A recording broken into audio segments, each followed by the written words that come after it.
Hey YouTubers, this is the reunion review of the Real Housewives of Durban Season 2 reunion.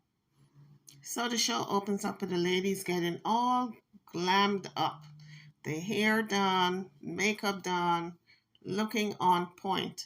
And of course, they said they don't know what to expect.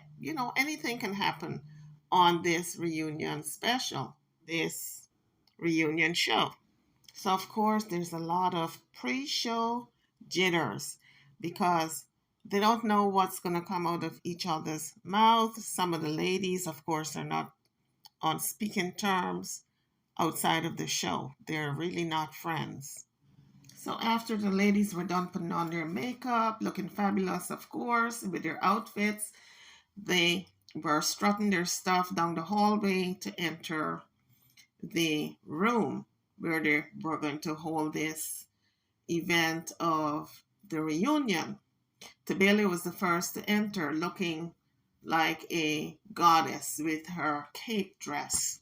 Next person to make their appearance was Annie, and she was looking fabulous, young, with this pink dress, kind of futuristic top, and of course she had the flyaway, the trail, and it was just gorgeous. But before I continue, for the host, the outfit is given, okay? It's given, all right? I like it. You look fly, you look fresh, you look handsome. Next to walk in, strutting her stuff, was Nonku, looking like a queen, an African queen, confident in her gold outfit, loved it. The next person to arrive and walked into the room was Sriracha. And of course, when you're talking about style, glamour, confidence, you're talking about Sriracha. And she looked beautiful in this grayish outfit. It was not a gown, it was short, but it looked lovely on her. The next to enter was Lokonko. And when you feel good and you're looking good and you feel fabulous, well, that's how I thought she felt. She was just strutting her stuff, swinging that cape, looked fabulous in her cape dress, gold, no less, looking like a goddess. The next person to arrive was Jojo. She had a beautiful gray, like a pastel blue, bluish gray. I think it was mostly blue in it, a gown, and it looked gorgeous on her because she had the tattoos going on. It kind of reminded me of that medieval kind of feel. It gave me that medieval feel. So it was perfect for her, match her tattoos. Unfortunately, I did not see the entrance of Londy. I wanted to see her full dress, how she looked walking in, but I didn't see that. However, she looked gorgeous in her green dress, all blinged out. So, the Real Housewives of Durban, Part 1 show opened up with the host, Donovan Goliath, looking fabulous, about to introduce the ladies and get into the meat of the story. So, he started off with himself, and he wanted to set the mood for laughter and a lighter, for the just making the ladies feel at ease and not so uptight. So he started with himself and he said, is this outfit given? Meaning, is it fly? Does it become me? Is it all that I wanted it to be? And yes, Mr. Goliath, it is all. It's given. So he started off the questioning with Annie. And I have to say, YouTubers, Annie looks so different. I barely recognized her because she's around Sriracha all the time. She caters a lot of her events with the flowers, etc. And the first time she did the catering, when she walked into her space, Sriracha's space, she saw Bentley, she saw, Mercedes is like every day now, right? But she had a Bentley, she had the Porsche, she has, all high-end cars in her driveway.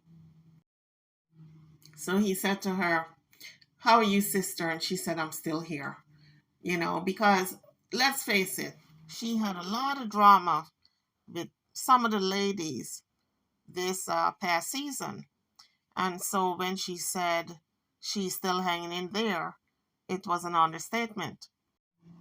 And so Donovan asked her, how are you, sister? And she said, I'm still here. I'm hanging in here, in other words. So the next question was for Nonku, and he asked her, what was she looking forward to for the evening, for the night, for, just all the questioning and the lady's response. What was she looking forward to, or what did she expect? Nonku was very diplomatic in her answer. She said she don't know what to expect, but you know what? I'm paraphrasing, she's leaving it up to God.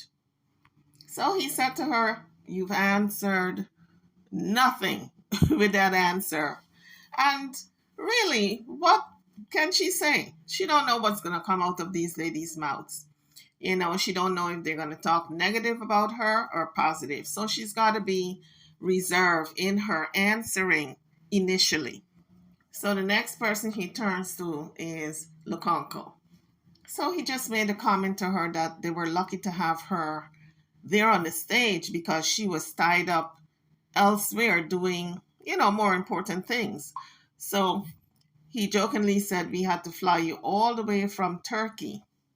But in any event, she showed up. That's the most important thing. So since he was on this questioning about how people got there, he turned to Sriracha and he said, how did you get here? And she said, I flew, and he said, by private jet. She jokingly said, I flew commercial with good accommodations, but we all know she is a multi-millionaire, she and her husband.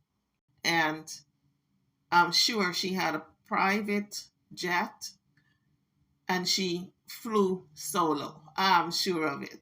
So she is one of the people on the stage who I think has money. What I like about her is she's humble and she's very accommodating. She knows the other women don't have as much money as she does. However, she treats them, I think, with a kindness and respect, which is very humbling. So, needless to say, I do admire Sriracha. And of course, the ladies found it to be funny because they know that she took a private jet, okay? She would not get on no commercial flight, not with having over $1 billion. Or let's be conservative, she's a millionaire, if not a billionaire. So the next person he addressed was Tobili, and because she's new to the show, and he said trouble just walked in because from the time she came onto the show, she's had beef and conflict. And so she said to him, she's okay. So he's kind of addressing the three new cast members. And the next person he went to was JoJo. And JoJo said, he wanted to know how she felt about the evening. And she said she was a bunch of nerves. All these ladies, they dress to the max.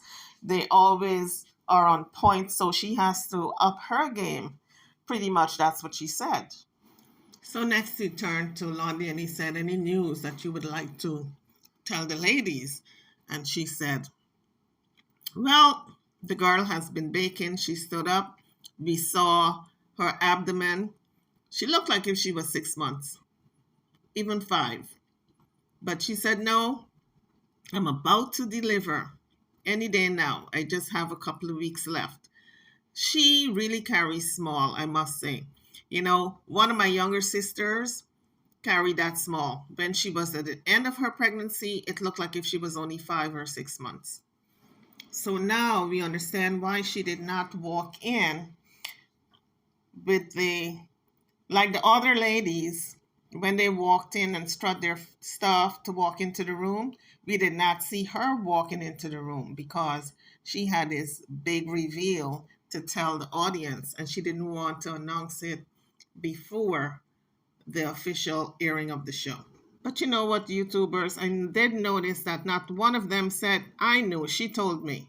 That's to show that these women are not really friends. Some of them are not friends outside of the show because Londy is almost about to give birth and nobody knew.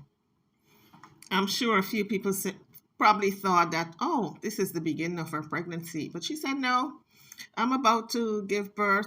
During all the trips, I was pregnant. So they were quite surprised. And of course, everyone is congratulating her, and she is glowing.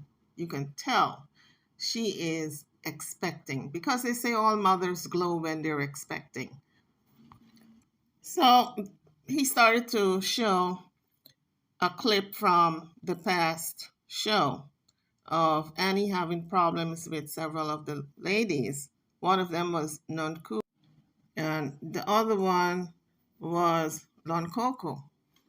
So Annie and Nonku sat in a restaurant and they were talking it over. This is the talking it over about their differences, trying to iron it out. And Nonku apologized, and Annie said, Annie said, I don't know what to make of it. I don't know if it was a smoking screen for us not to talk about our problems. Because when you tell someone you like them and then in another breath you're cussing them out, people are thrown off. They don't know if you are honest and it's coming from the heart when you do apologize. So I can understand where Annie was coming from in that meeting. And with Lon Coco, she pretty much, I guess they toasted to new beginnings after talking out their problems. Because really, what's the point of holding grudges? If you can't forgive people when they apologize, then it makes no sense to even meet up with them and hear them out in order for you to iron out your differences. It makes no sense. You have to be able to forgive. So the next clip we see all the ladies, the new cast members being introduced to the old cast members. They are nice and hugging and all the nice compliments. And I'm saying to myself, what happened? They started out so good. But it's clear the boundary lines have been drawn, and these ladies have formed their own little cliques. They like certain people they don't like. They're going to throw you under the bus if you're not in their circle. So Nonku said she just wanted them to be on a good note, start on a good foot and settle old scores or old differences, iron out, talk out all their problems and issues so they can move forward. And of course, it was the first time for some of the ladies meeting the new cast member, Londy. So he asked Sriracha if they plan for everyone to be nice to each other. With the new ladies coming into the group, you would think that new friendships would be formed. The ladies would let bygones be bygones because they talked out their problems and then they would start on a new leaf of just getting along. But Shirisha said, no, it did not work because they may have buried the hatchet with some things, but other things reopened a new Pandora's box. And so all the bickering and the backbiting and the beefing started all over again. Only this time they had new company to join them in the madness. Shirushi said it fell apart. They forgot what they promised in episode 1.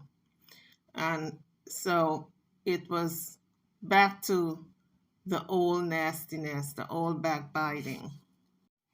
But she's such a lady that, of course, she put it diplomatically. So he asked Jojo next what it's like being in a room with these ladies. And she said, well, it's a lot of pressure. Everything is so over the top that she even had to go buy herself a new outfit because she felt as though she's got to rise to the challenge. Let's face it, YouTubers, these ladies are about style and glamour and the glitz and the over the top. And when you have the money to do it, honey, you can buy anything. And so the next question to Jojo was, it was the bag real? And she said, yes, it was real. I even took pictures. I sent pictures. Yes. And Nonku said, yeah, she was pointing with the black card, meaning she had the money, okay? So he decided to roll back a clip about Tobili when she joined the group, the sit down dinner, and some of the ladies were commenting. They, but clearly you could have seen some of the ladies did not like her right off the bat. So Donovan, the host, decided to roll back a tape about Lonkonko and Tobeli. And Lonkonko said that she and Tobeli are not social media friends. She doesn't have her number, and she does not have any of her contacts, her, so-called contacts, media contacts detail. So she said, why should I call her?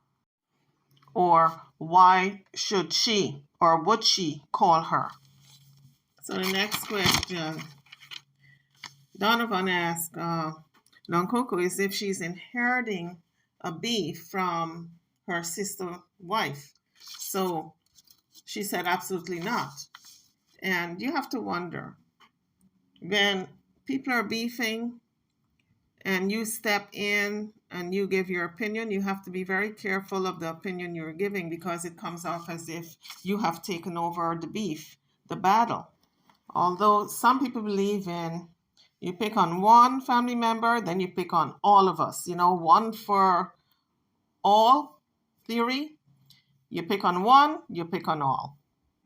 So Nankonko decided to, I guess, explain her side of the story, why it appears as though she was beefing with Tobili and she was not. And so it, to me, it was not a really transparent explanation, to say that this beef has ended. She mentioned something about messing with her camera, and it was just so vague that Donovan just went on to Tobili for an explanation as to why the beef between the two of them. And in the confessional, Lokonko did say that she don't have Tobili's number. They're not friends on Instagram or social media, and she doesn't have any number of any of her contacts, her friends. So in other words, they're not friends. So Tobili said, sometimes people show who they are. They don't have to inherit anything or fight anybody else's beef. They just show their dark side. And Tobili believes that Lokonko was just showing who she is. She don't like her for whatever reason, and it's not because she's fighting anybody else's battle or is on anybody else's team. She just showed that side of her that she personally don't like her. So Tobile said to Donovan that Lonkonko is believing her own lies, because she's saying she didn't put in a phone call to her, but she did call her. So she said she's pretty much delusional. So Tobile said she's been nasty towards her. She has been mean. She's she's in denial. That's pretty much what she's saying. She's in denial that she's been mean and nasty, and now she's fabricating all these stories to cover the fact that she does not like her. And she's making it seem as though Tobile is the one who is in the wrong, when that's not the case. So Tobile said, because she's been so mean and nasty towards her, when she finally offered her a hand, she was taken back, because she looked at her like a devil in disguise. Because really, YouTubers, when somebody is mean to you and all of a sudden they're reaching out their hand, trying to give you an olive branch, you got to look at them with side eye, because you don't know if that olive branch has a different meaning. Maybe they're trying to set you up for something. maybe it's not what you think. So you really have to look at it with a magnifying lens and be very careful how you deal with that person. So Tabali said she's not being mean when she say that Lonkonko is like a devil woman because she's been so mean to her, and then when she finally meets her, she puts her hand out like if she's a friend, and she said, it's like a mixed message. And what Lonkonko does not realize is that she has been seeing and hearing everything that she's been saying about her. So it's hard for her to now open up because she has met this person. She's new. She's the newest castmate, and not take offense as to the things that she has said about her in the past. So now it's Nanku's turn to talk, and she's agreeing with what Tabali said. And she said Lonkonko has done the same thing to her. She has talked bad behind her back, and it came right back to her, and she knows exactly what she said. And when she sees her, she's like, hi, sweetie, hi, honey, and she wants to kiss and hug and say, I love you and all of that, like a two-face, like backbiting. So she has had the same experience with Lonkonko, and this is why the ladies are saying that she's two-faced. She talks bad behind your back. She's ready to throw you under the bus, and when she sees you, she's not woman enough to tell you how she feels in front of your face. Instead, she wants to shake and hug and be nice. So Nonko is telling her, really, how the sentiment of the group is. She hasn't opened up to the group, and they really feel that she's not honest with them in terms of her feelings. So they're feeling as though she's not as open as some of the other ladies. So Lonkonko jumps right in and she says, you know what? Tabali's called me like a devil, but this is how I am, and you may not understand me, but this is who I am. I may have a disagreement with you, but it does not mean when I see you, I'm not going to hug you and greet you properly. And a lot of people are like that, YouTubers. They may talk bad behind your back, but when they see you, they are going to greet you because it's a proper thing to do. And maybe they don't want to tell you exactly how they feel. Some people, they hold things in, but they can tell someone else about you and how they feel about you. But when they see you, it's hard for them to express that emotion. So maybe that's what Lonkonko, maybe that's what she is about. Maybe that's what her whole character is like. That she can talk behind your back, but when she sees you, she greets you, and it's hard for her to maybe tell you exactly how she feels. Maybe that's who she is. So Tabali went on to say, that's the one thing I don't like about you, the way you treat people. You're disrespectful. She said, you know you don't like me. Don't pretend. I know that you don't like me. So you don't have to pretend that you do. And let me tell you, you could hear a pin drop. And Lonkonko couldn't do anything but put her head down because she knows she was telling the truth. YouTubers, Tabali wasn't holding back. She said, I'm just glad at the end of the day, you show your true colors. So needless to say, I don't think these two are going to be friends for a long time to come. Hell has to freeze over for these two to be friends, I think. But then you never know. This is, after all, reality TV, where the drama never stops and the tea gets hotter. So Nonkunku responded to Tabali and she said, so the attitude and personality is not the same? Meaning your attitude and your personality, if you're accusing me of being nasty and I'm not welcoming and want to embrace you as a friend, I can accuse you of the same thing because your personality and attitude sucks also. I'm paraphrasing YouTubers, but that's essentially what she was saying to Bali.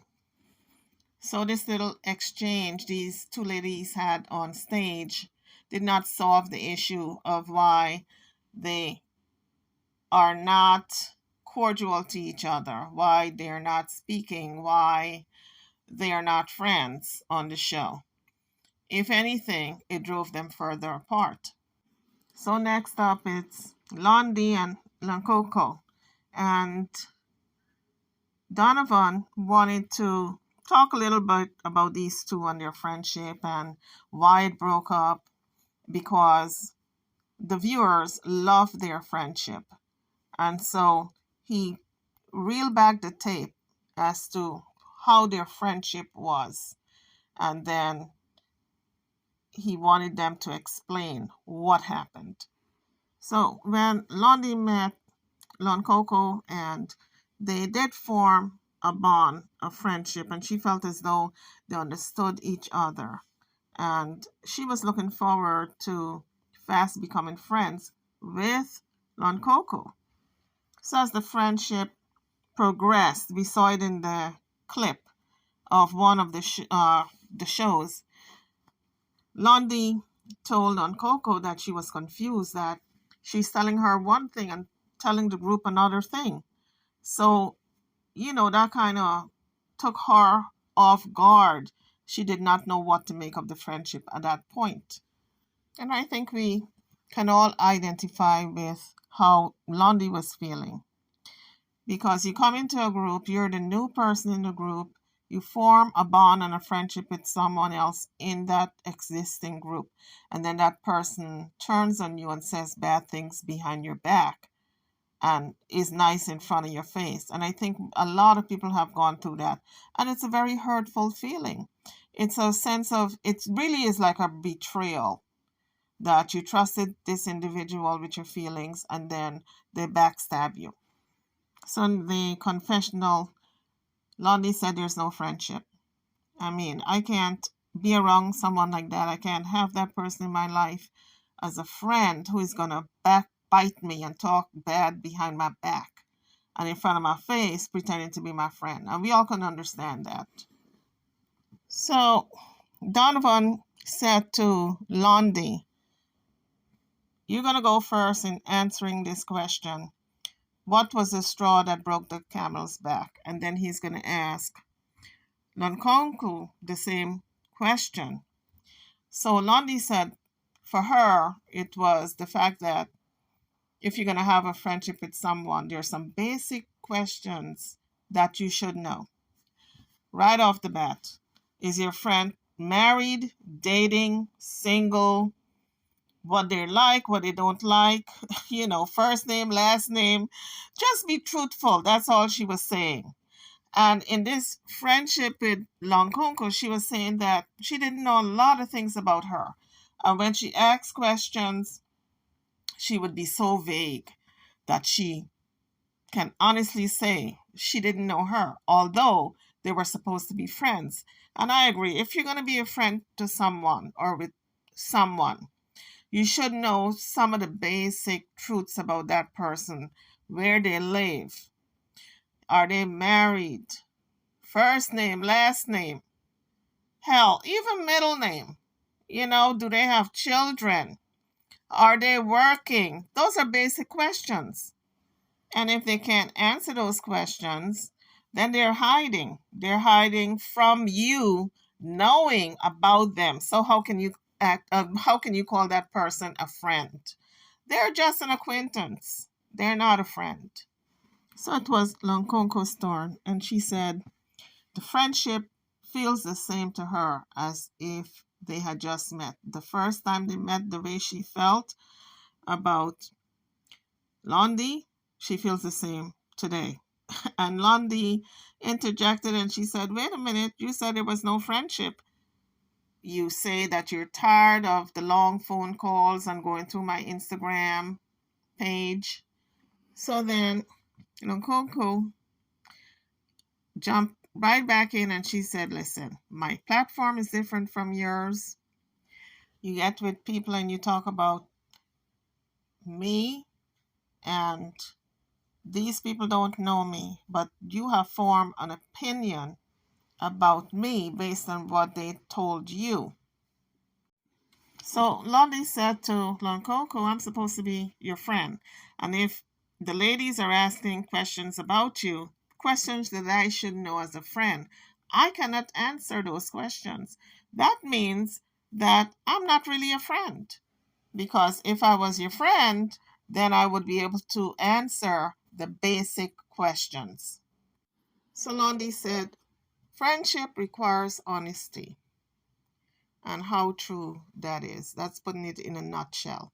Friendship requires honesty. So next up to discuss their friendship is Sriracha and Annie, the close friendship that they have forged on this show since season 1.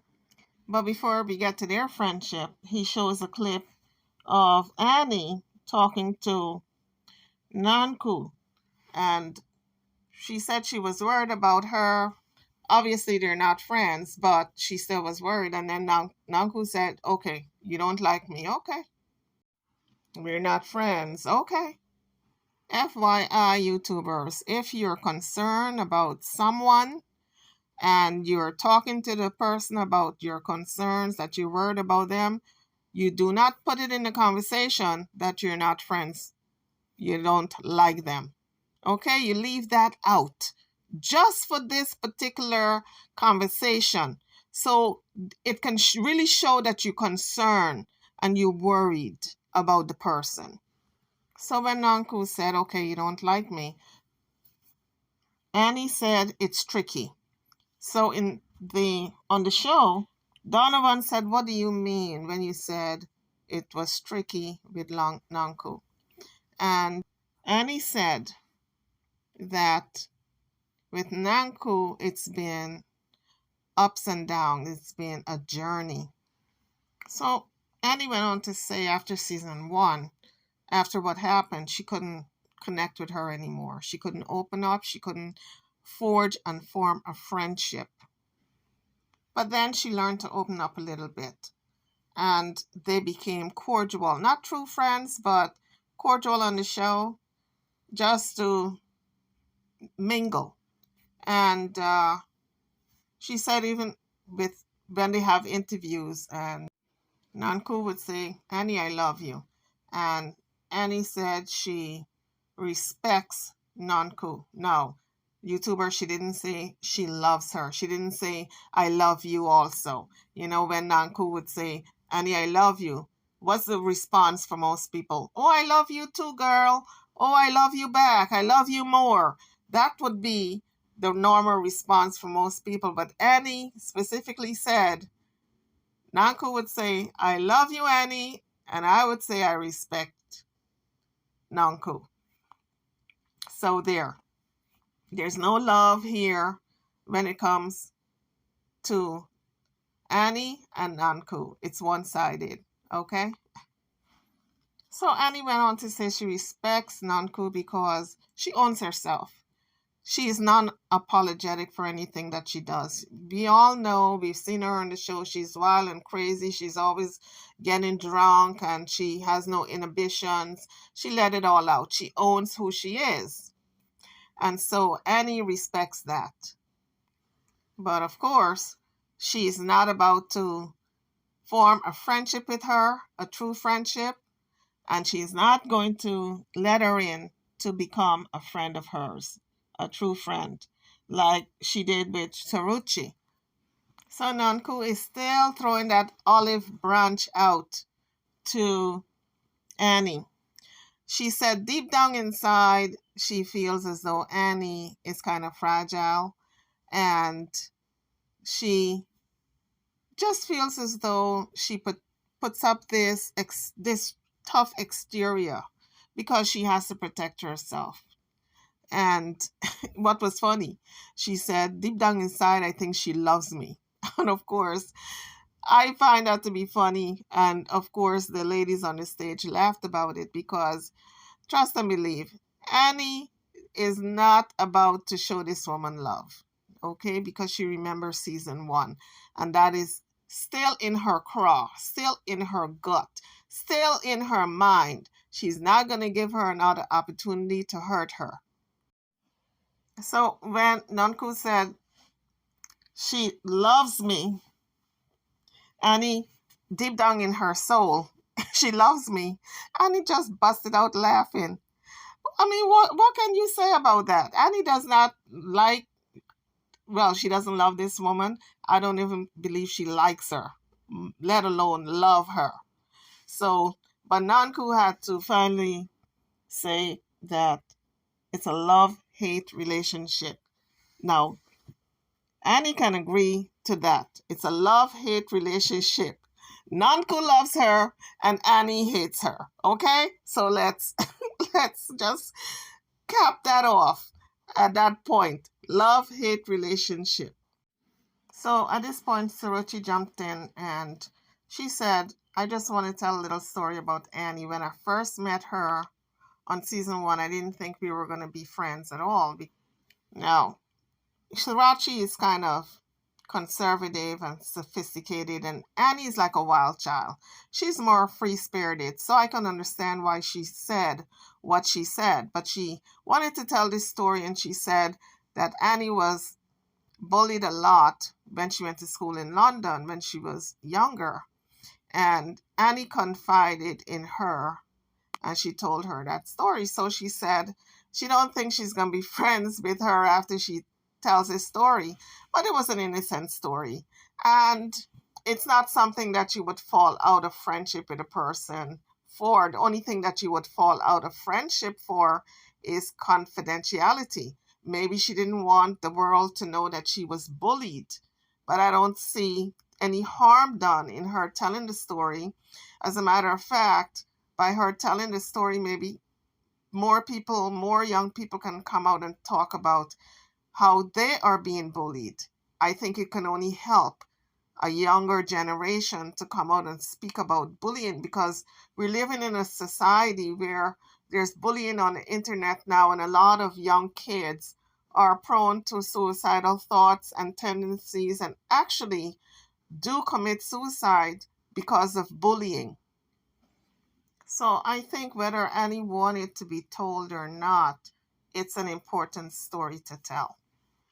I can't help but wonder, YouTubers, if Shirachi has forged a friendship in Annie with Annie because of this story that she told her about when she was young, she was bullied so badly, and maybe Shirachi felt kind of sorry for her and just look at her as, if she could have had a daughter that age because she's older than Annie and she's old enough to be her mother. And so I think this friendship that she has with Annie is of a protective nature, like a mother would protect her daughter. I think I'm getting that vibe, that feel to Annie and Chiruchi's relationship. What do you guys think? Drop it in the comments section. Let me know what you think. Even when it comes to her floral business, and when Annie does the floral arrangements for her, she makes it a point to use Annie. And she says, oh, Annie is the best and all the accolades with, her floral arrangements. Of course, I think her floral arrangements are the bomb also. They are beautiful, but there are other people who can do just as nice a job. But she only, it appears right now for the show's purposes, she uses Annie. And I think she does that to throw money her way because let's face it, Saruchi has a lot of money between she and her husband. They're probably billionaires.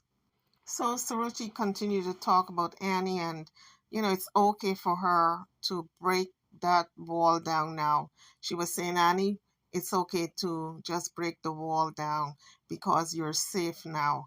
And you could have seen the sadness in Annie's face. I could also feel the pain because bullying is not easy when you're a young person. A lot of young people do commit suicide. So I felt her pain and I saw the hurt in her face. And so I can only imagine what she had to go through. And so I have to tell this story before I move on. My younger sister enrolled her three boys in this all white school when they moved to Atlanta, Georgia. And the younger one was picked on because he was little, couldn't defend himself, could not really stand up to all this bullying and these white kids picking on him. The older two boys were taller and they can assert themselves more, but the younger one, who was about 10, 11 at a time, could not really man up and assert his self as a young black male. And so he was picked on, bullied, and every time my sister would tell me the nasty things these young white kids would do to him in school, I would tell her, pull him out of school. Just do not leave him in the same school. Change the environment, or do something else, anything, but to leave him there and to be bullied. So I'm telling this story to let the audience know, you guys in YouTube land, if your kids are being bullied, do not leave them in that environment. Take them out, change schools, take them to a private school where the bullying can be stopped or monitored or controlled. Because when a child is bullied, it doesn't just stop once the child grows older and goes into a higher form of learning. It stays with them for life. When you get old, you can tell the stories of how you were bullied, and you will see the sadness in the person's face, and they will tell you it hurts to this day that they feel as though they're still in that situation. It's like being raped. You never forget it. It's always with you. The same thing with bullying. So the next question by Donovan to Annie was that if she's aware how social media really feels about her. They call her mean on social media, that she says mean things. And she says, no, I'm not mean, I'm just honest. She said the first year it affected her, and she, slowly worked through it with her husband's help as well as therapy. So apparently this really affected her. And it goes back to her bullying days when people bullied her when she was younger. I would imagine people calling her mean on the internet really took her back to those days where she feels she was being maybe bullied by these people when they call her names and call her mean and call her a bully. And I could not help thinking though that maybe it's reversed. Maybe because she was bullied as a young person, a child, when she was in school, maybe she puts up this defense now to make sure that will never happen again, and she's going to strike first. If she sees people coming at her, she's going to lash out, she's going to strike, and, like a preemptive strike. Before they can come at her, she's coming at them first. So it really comes off as though she's mean. But in essence, what she's doing is putting up her guard to make sure she doesn't ever get hurt again. So the next clip Donovan showed was when Nanku spoke about all men cheat at the dinner table. And of course, the husbands were shocked. And of course, the wives also, because you don't want to sit at a table and be in agreement with someone who says all men cheat. That means your husband is a cheater. So, of course, the women were up in arms. The men were shocked. And Nanku later on said she's unapologetic. She's not going to apologize for it. And she stands by her statement. But I feel it's very sad that she should think that way. That means her past experience was so devastating that she has lumped all men into this one group of cheaters. And not all men cheat. Some men are very, very loyal to their wives, their girlfriends, their significant other. You cannot say all, absolute, because there's always that one person to prove you wrong.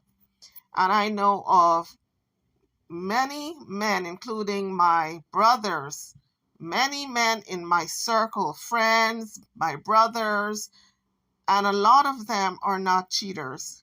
So, from my personal experience, I know for a fact, for sure, that not all men cheat. So, we are praying for Nantu that she finds that special someone that does not cheat on her, for her to experience what it is to have a man that truly loves her. Another shocking thing that Nantu said during the season is white men buy, black men cheat. And so Donovan wanted to address that. And Nantu said, listen, I've never dated a white man, so I don't have the experience, personal experience, but observation, I see that white men like to buy, and I think she was referring to prostitutes or buying someone to be their mistress or buying sex in whatever form you do it in. It's still buying a woman. Whether you pay your wife to have sex with her, or maybe you marry someone because you have a lot of money and the woman knows you have a lot of money, that's why she married you. That's still buying. So she said by observation, she has noticed that white men buy and black men cheat. And I think it's a really common perception that a lot of people think that black men love to have a lot of women. They can't just stick with one woman, one wife, one girlfriend. They're just like a rolling stone. They gather no moss. They just love a lot of women all the time. They're not monogamous. I'm here in the US, and women here say the same thing about black men. So, YouTubers, drop it in the comment section. What do you think about that statement? That white men buy and black men cheat. I'd love to know your comments. So, the ladies had mixed comments about that statement. Condi said it was the first time she's heard it, and Annie was agreeing with her. Lonkonko said you can't just say white men, you have to say all men. And of course, Sriracha was in agreement. She said you can't say all men, you have to say some men. Some men are loyal. And the other ladies chimed in and they agreed that all men is really an overstatement. But Nantu said she's sticking to her statement based on what she has observed and also experienced. And so Donovan asked Jojo, how did she feel at the black tie affair when that statement was made? That black men cheat and white men buy. And she said she tapped her husband and said, you better not say anything, because that was loaded. If he had tried to defend it, I mean, he would be in social media, he would go viral. So she didn't want him to get involved in all that, reality show mix up. So she told him, she said, do not say a word. So Coco said, but he was quiet. And Jojo said, yes, he was quiet because I told him to shut up. Well, I didn't exactly told him to shut up. I just said, be quiet. Because let's face it, if he had said one thing, he would have went viral on social media. Now we know, YouTubers, why Jojo's husband did not chime in and said anything, because he was given the do not say a word orders. And Nantu wanted to clean it up, and she said, Calvin does not buy though. And everyone started to laugh. They said, how do you know? She just wanted to clean it up a bit to exempt Jojo's husband. But it was too late, because she already put out a statement that white men buy. She didn't say white men buy except for Jojo's husband. She said white men buy. And last but not least, Mabusi appears on the set. She is in the building. She's on the stage. She's with the ladies, ready to answer some of the tough questions. So after introducing Mabusi, Donovan decided to roll a clip of how she was trying to get into the group and the WhatsApp group, whether by maybe misunderstanding or maybe she was being forced not to join the group, whatever it was. She was not a part of the group, and there was an explanation given as to why she was not invited in to be a part of the group. The question was, why does she need to be in the WhatsApp group? And the answer was because she is among the ladies all the time. She vacations with them. She, goes everywhere with them pretty much. So it would be courteous to include her in the group.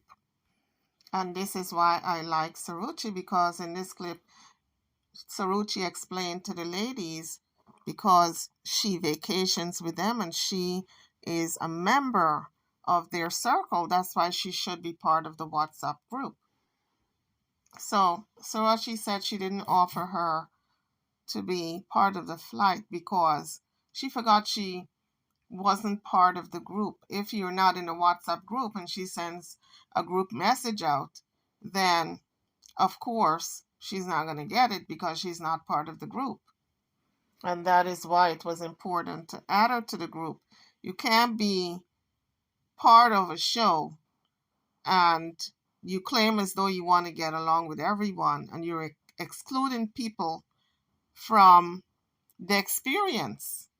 You can't be selfish. And I think when it comes to Sriracha, I think Annie is a little guarded and a little possessive of the friendship she has with Sriracha.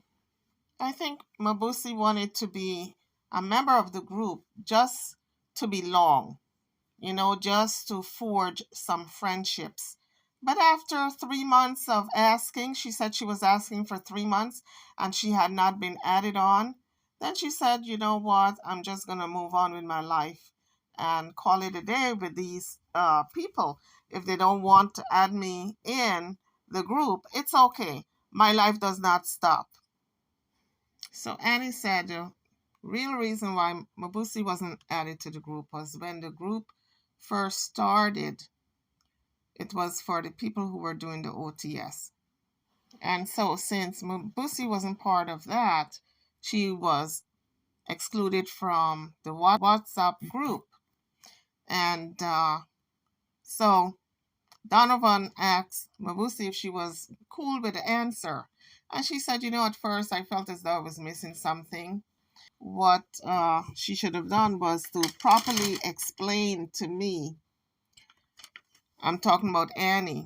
Annie should have properly explained to her why she was not included and why she, although she kept asking to be a part of the group, she was not a part of the group. So Annie dropped the ball with her explanation to Mabusi, or her lack of explanation. So Mabusi feels as though she and Lokongo has become Odade. They've become real sisters. They have a sisterhood. They have a bond. So Lokongo started to talk about the ladies judging Mabusi. And after, of course, Donovan asked her what she felt about the ladies and Mabusi and if she felt as though they were judgmental. And she said yes. Jojo in particular mentioned something about her bag and wealth. And so she felt as though when did this materialistic judgment of who has more money came into the picture when they're all trying to forge a friendship. Does your wealth determine if you're going to be friends with someone or not? But I have news for you, Lokonko. Some people do equate friendships with wealth. If you don't have enough money, you can't be their friend. So yes, for some people, it's a determining factor whether or not they're going to be your friend. So Jojo said she didn't mean to be offensive when she asked the question with the money in the bag, but she apologized if she was offensive and she didn't know that it would be taken as such. And Mabusi said, "You didn't know? Because you didn't know, you should not have asked that question because you don't know me." And I said, "Oh my God, these two are not going to be friends." YouTubers. Although the show has put these ladies from different backgrounds, different walk of life, different ethnicity, they've thrown them all on this show. And they're expecting them to get along and play nice and be cordial and courteous. But don't forget, this is the real Housewives of Durban. This is South Africa, where the white and black issue is still a predominant conversation, if you will. There is still this underground apartheid going on.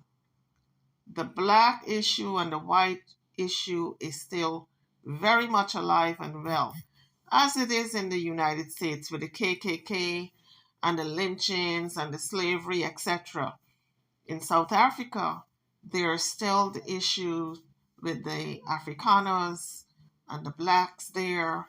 And so when you put white women on the stage with black women and you expect them to get along and play nice and be buddies, it's only going to work for a short period of time before all that racial tension starts seeping through the cracks. So Mabusi went on to explain to Jojo, break it down to her, that what she said was not nice and it was hurtful. She should not have said it because she does not know her. And the fact that she said it, she had to set her straight, in my opinion. She told her there's a person behind the bags and the brain. Okay? And I could not have put it in better words because oftentimes I hate to make this a black and white issue, but this particular instance is a black and white issue. A lot of whites still believe that black people can be talked down to and it's all right. No, it's not all right. We have to set them straight.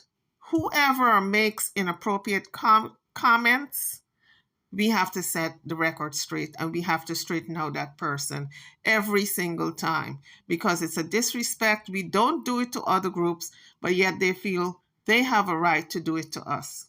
So kudos to Mabusi for setting Jojo straight. Jojo did say she was sorry, but Mabusi made it very clear. Since I was the one who you offended, allow me to elaborate and express myself properly to you.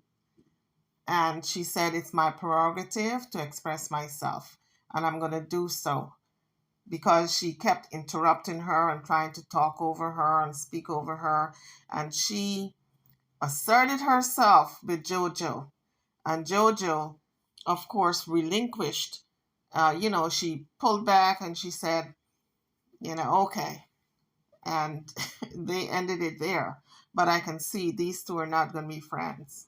So now it's time for Nantu to start talking. And she is mentioning the fact that Mabusi wanted to be relevant. And she said every time it was on one of those outings they had. And she said every time she kept talking, Mabusi kept interrupting. And so she knows that she wanted to be part of the WhatsApp group. And she just felt as though she wanted to be relevant. And my take is this: what's wrong with trying to be wanted to be relevant? She wanted to be part of the group. What was wrong with that? By her requesting to be part of the WhatsApp group, it's not that she wanted to take over and be the center of conversation. It's just that she wanted to become a part of the group. She was new on the show. She wanted to be around the ladies, know what was happening, know the conversation, be a part of the conversation. What was wrong with that? When the show is not rolling, the ladies are conversating on the WhatsApp group, and she wanted to be a part of that. To exclude her, that means you guys prejudged her. I'm talking to Nanku. Prejudged her and didn't want her to be a part of the group, which means you guys already eliminated her from the group. Period. You didn't want to be a part of or even know her or know about her. The only person who seemed to have given her a fair break and a fair shake was Lankunku. So when Nanku mentioned the WhatsApp group that Mabusi Mabusi really wanted to be a member of it, Mabusi went off and she said, no. She said, wait a minute. First of all, I didn't know about the WhatsApp group. You're the one who told me about it. And I requested, yes, to be a member, but I didn't want it that badly. My life still went on. So in spite of what you guys think and feel, it wasn't that important to me. I'm paraphrasing people, but that's what she wanted to say, and that's what I think I interpret what she said as. So Nontu cited a couple of reasons why she felt as though Mabusi wanted to be relevant, and Mabusi said, well, you know what? I felt as though I should say something at these events, and it's my mouth, and you're not going to tell me when I should speak, when I shouldn't speak. Pretty much that's what she said. Nantu clapped back and said, yes, you have a right to speak, but I'm speaking now. Do you mind? Man, these ladies can be nasty, okay? So Mambusi and Nanku were going back and forth with who has the right to speak, and I felt as though Mabusi was perfectly correct in trying to defend herself, because I'm sure Nanku has allegiance to some of these ladies who do not like Mabusi. So I felt as though she was perfectly correct in trying to defend herself in terms of being in the WhatsApp group, who initiated the thought in her head that she should be in the WhatsApp group. So the next clip shows Londy organized a trip for the ladies, a little outing, and the car breaks down. And Londy said it didn't go so well. It was rocky because the relationships were new. But Londy, my dear, maybe it didn't go so well because the car broke down and the room service was not adequate for the ladies. How about that, my dear? 5 of the ladies had to spend the night in the village. And it was poor planning because before you go on a trip and you book the room, you know if there is adequate rooms. How come you got there and found out? Were you going there and booking at the last moment as you arrived? You were supposed to do that way in advance. But guess who did not drive? Guess who took a private jet? Yes, my dear. It was Sriracha and friends, all the people in her little clique, because, you know, every reality show, these ladies click up. So Sriracha and her little clique, like with Annie, etc., they came by way of jet, honey, in style.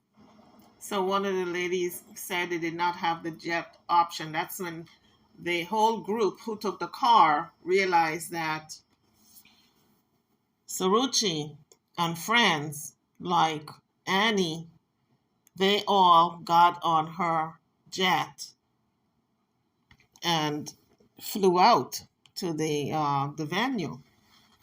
And so they were pissed off. So the next day, when the group was having lunch, Nanku kept on and on about his private jet, and so eventually Jojo said, "You're acting as if you're jealous. Are you jealous?" And of course, she said she was not jealous. But then a little argument started between Jojo and Nanku. I feel if you want to flaunt your wealth, that's fine. Sriracha has money, okay? She's probably a billionaire. And if you want to flaunt your wealth, that's fine. But at least have the common courtesy to let everybody know in the group that you're going to be getting in on a jet and who is going to be with you. Because it's a small jet, not everyone can board it because of overweighing problems. So let everyone know that, listen, I'm flying in on a jet. I can't stand to drive long distance. It's too hot for me. It's too, you know, bumpy. The roads are not to my liking. Let everyone know where you're coming from. But don't just fly in on a jet. Not everyone is aware of it. The ladies, they're already ticked off from the car breaking down. So I understand why Nanku kept on and on and on about them flying in. And when I say them flying in, I mean Sriracha and company. And what was really bad, the village that Londy said the five ladies would have to stay at was hours away from the main lodging where the other ladies would be. So it was just a totally screwed up trip. So Sriracha explained that her husband is the one who wanted her to fly, and since Tobili was with her, her husband said, Tobili, you must also come. And so it was no excuse though for everyone not knowing that she was flying in for that particular outing with the ladies. It really was poor communication on Sriracha's part. I mean, there's nothing wrong in her using her wealth to be comfortable in whatever situation, but it was a poor communication on her part. Everyone should have been aware. Even if her husband told her, honey, I'm going to get a jet to fly you into this little spot that the girls have all cooked up for the group, but I am also going to invite along to Billy because she's here. And I think at that point you should have said, honey, listen, we cannot invite certain people on this plane and the others are driving. It's kind of unfair. Let's just rent instead of a little jet, let's get a commercial plane and just everybody book a flight to this venue. And so we could all fly out first class. I think that would have been a better plan instead of some people are driving, some people are taking a jet, and some of the people who are driving don't know that these people are jetting in, taking this jet. And so, of course, they're going to be upset and feel kind of, left out or kind of they weren't good enough to get on this jet with these other rich folks. Because people can make you feel lesser than in simple things that they do. That's why Black people have been fighting so hard for equal rights because of the little slick stuff that Afrikaners do and whites in America do. It's the subtlety of the racism that Black people are now fighting against. And I don't think Sriracha was being anywhere near racist with this, but I do think she was flaunting her wealth. So next, Donovan asked Nonku not if, but why she was so upset with Jojo. And she said because she kept telling her to shut up and it was not her place to do so. She kept butting in and she was addressing Suruchi. She was not addressing Jojo. She kind of inserted herself in the conversation and took charge while Sorochi was just sitting there quietly looking at Nanku quietly as she was speaking, almost as if she looked guilty that she should have let them know that she was taking a jet. YouTubers, drop it in the comment section what you thought about that particular event and Saruchi taking a jet instead of going in the car with the other ladies. It's not what you do on a reality show. Everybody gets on a plane, or everybody gets in a car, or everybody gets in the boat. You know, there's no separation unless someone is late. Maybe they have an event in some other country and they have to take a plane to get to the place that the event is being kept for the ladies. But that wasn't the case here. This was just a case where Saruchi just wanted to fly in style. But why not do it with all the ladies? Instead of a little jet, get a big jumbo plane, and everybody gets on it. So Jojo said that the reason why she inserted herself was because she was trying to protect Saruchi, who was in her opinion, looked as if she was about to burst into tears. And she felt as though she had to defend her. Whatever. And as for Suruchi, she jumped in and she said that it was good of Jojo to defend her. And she felt as though at that point, she appreciated the fact that Jojo was there to defend her, as if she couldn't defend herself. I think it's a poor excuse for Jojo to lash out at Nanku because indeed she was not speaking to her. So they started to talk about the pajama party. Donovan asked the question. And Saruchi said she was upset when she heard all the nasty things that these group of women were saying about her. And Tobili was quiet because I have a feeling Tobili is the one who took that bone. Someone must have told her what was being said about her. Because let's face it, you don't just come out of the blue and figure things out that people are saying about you. Someone has to tell you specifics. So Tobili decides to tell at Donovan's prompting, of course, what these ladies were talking about at a slumber party when they were on their trip. Because he rolled the video of them discussing it.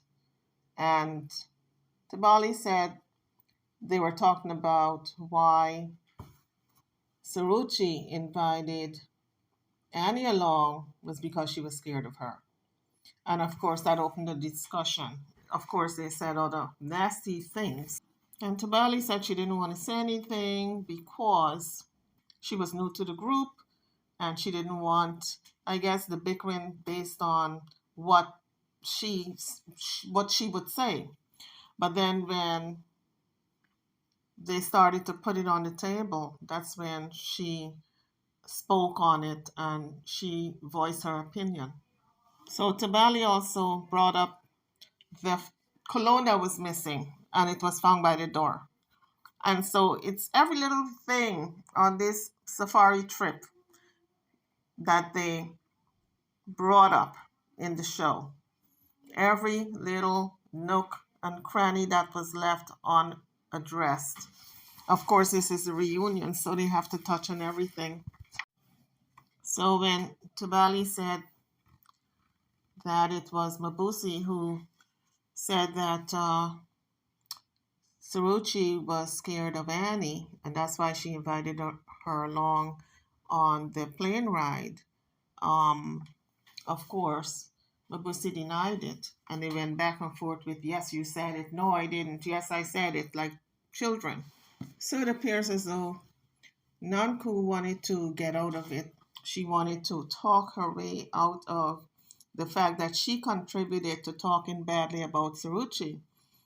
And Tobili kept citing different instances where she did speak to her and she did say bad things about Saruchi. So as Tobili kept bringing up different instances, like remember the perfume by the door that was supposed to be stolen, and remember this, remember that. Nanku finally said, okay, yeah. And so she kind of admitted to not only talking about Saruchi, she also said everyone contributed to talking bad about Saruchi. So she didn't want to take the entire blame. So Donovan asked Saruchi how did she feel now that she knows how people were talking about her that night of the getaway. And she said, you know what? It's water under the bridge. If that's how they feel, I understand it was a long night and they chose not to tell me to my face how they felt. And if they chose not to tell me, then must not be that important. So I'm going to leave it alone. And you would think that would be it. But here again, another one of Saruchi's friends jumped right in, Miss Annie. And she said, you're making excuses for people talking shit about you. And, Annie was more upset than Saruchi, who it happened to. You would think that people were talking bad about Annie that night. It was Saruchi they were talking bad about. So why would Annie be so upset? I told you guys she's very protective of Saruchi. But Annie is young and have a lot to learn. Not every battle you fight. Some things you just have to leave alone because it's not important. YouTubers, this is a good example of admitting when you're wrong. It took a strong woman and a real woman to admit that she was wrong. And that's what Mabusi did. She said to Saruchi, she said, I'm wrong. All three of us, because we were there before you, after you came and, we found out that you came in a jet. I'm paraphrasing, but this is what she pretty much said. When we found out you flew out in a jet, we were upset. We talked bad about you tonight, that everybody was there.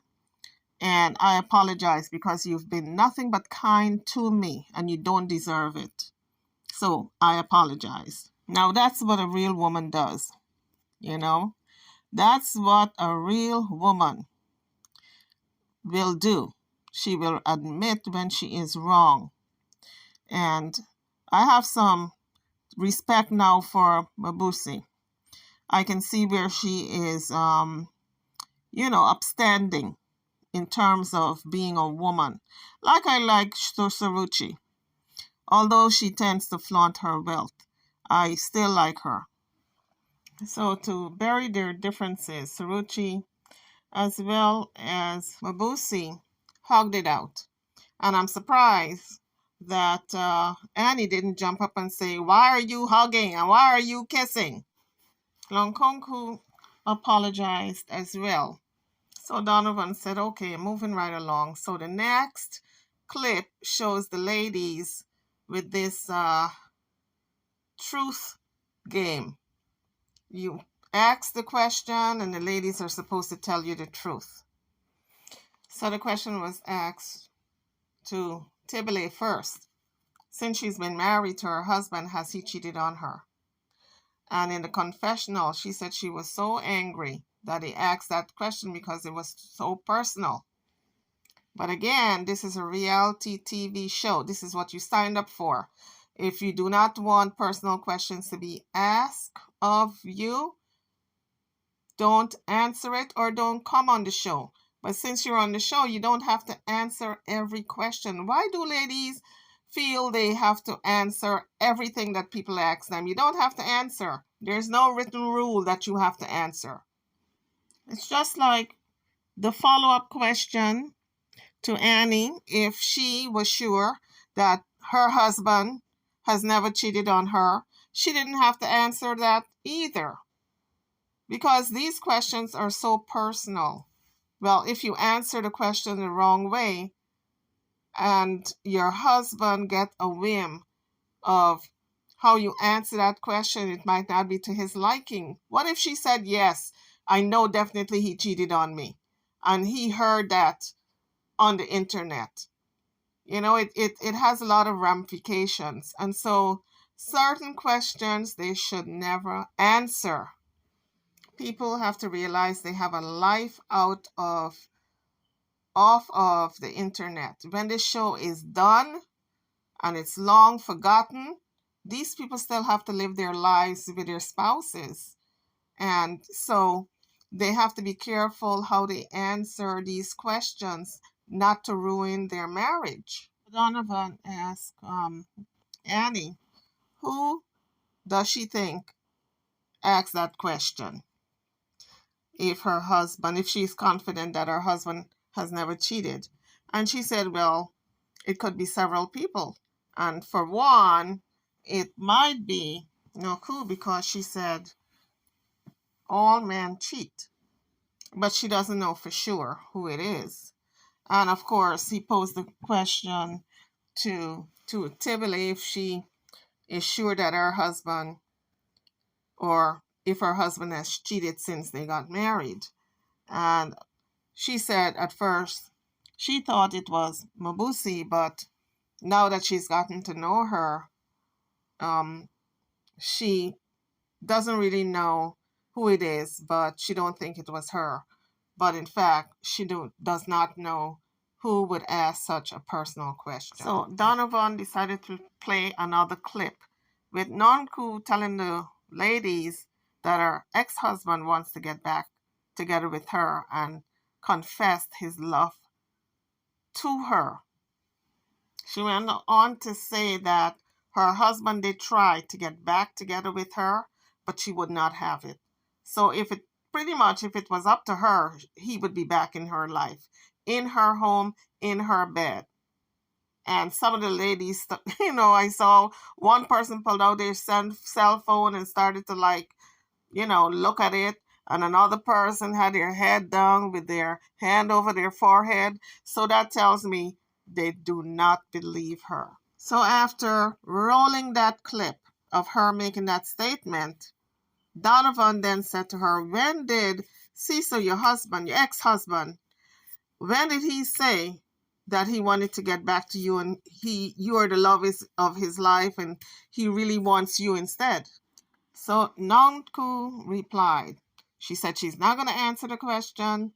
That chapter is closed. She has nothing to say on that subject. And so Donovan had no choice than to go on to the next question. But it just goes to show you, some people want to ask all this personal information about others, but they themselves don't even want to answer personal questions when people ask them. Case in point, Nonku. So this episode ended with Nonku saying that, in all fairness, that this woman was part of her ex-husband's life, and it was just her name was bound to come up. YouTubers, that was my recap for Real Housewives of Durban. Please don't forget to like, share, and subscribe to my channel and to this video. Thank you.